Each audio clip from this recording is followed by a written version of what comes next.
मित्रांनो, गजबजलेल्या रस्त्यावर पडलेली 500 रुपयाची नोट तुम्हाला कधी सापडते का? शक्यच नाही, कारण ती तुमच्या आधीच कुणीतर उचललेली असते.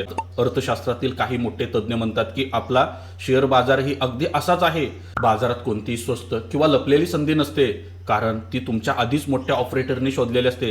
या भयंकर सिद्धांताला म्हणतात इफिशियंट मार्केट हायपोथेसिस. पण मग वॉरन बफे सारखे लोक बाजाराला हरवून अब्जाधीश कसे झाले? शेअर बाजार खरंच इतका परफेक्ट असतो का? चला आज हा विषय डिकोड करूया. इफिशियंट मार्केट हायपोथेसिसचा साधा आणि सोपा अर्थ आहे, बाजार सर्वज्ञानी आहे.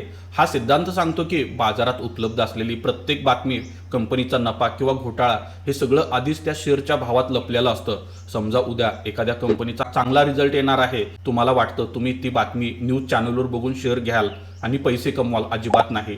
टीव्हीवर बातमी येण्यापूर्वी मोठ्या अल्गो मशीननी तो शेअर्स विकत घेऊन त्याचे भाव अगोदरच वाढवलेले असतात. म्हणजे तुम्ही बाजारापेक्षा कधीच स्मार्ट ठरू शकत नाही. पण थांबा, जर बाजार एवढा हुशार आणि अचूक असता तर मग वॉरन बफे किंवा राकेश झुनझुनवाला यांनी मार्केटला सलग 50 वर्ष कसं हरवलं असतं?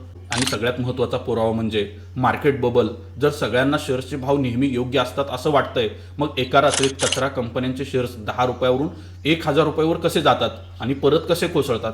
इथंच इफिशियंट मार्केट हायपोथेसिस तोंडावर पडतं. कारण बाजार चालवणारी लोक हे रोबोट नाहीत, तर ती माणसं आहेत. आणि जिथं माणसं असतात तिथं भावना, भीती आणि हाव हे असतेच. थोडक्यात सांगायचं तर बाजार 90% वेळा हुशार असतो, पण 10% वेळा तो पूर्णपणे मूर्ख बनतो. जेव्हा बाजारात मोठ्या पॅनिकमुळे क्रॅश येतो, तेव्हा अत्यंत भारी कंपन्यांचे शेअर्स कवडी मोल भावात मिळतात. एक हुशार गुंतवणूकदार तीच संधी शोधतो आणि मार्केटला हरवतो. रोजच्या बातम्यावर ट्रेडिंग करून तुम्ही मार्केटला कधीच हरवू शकत नाही.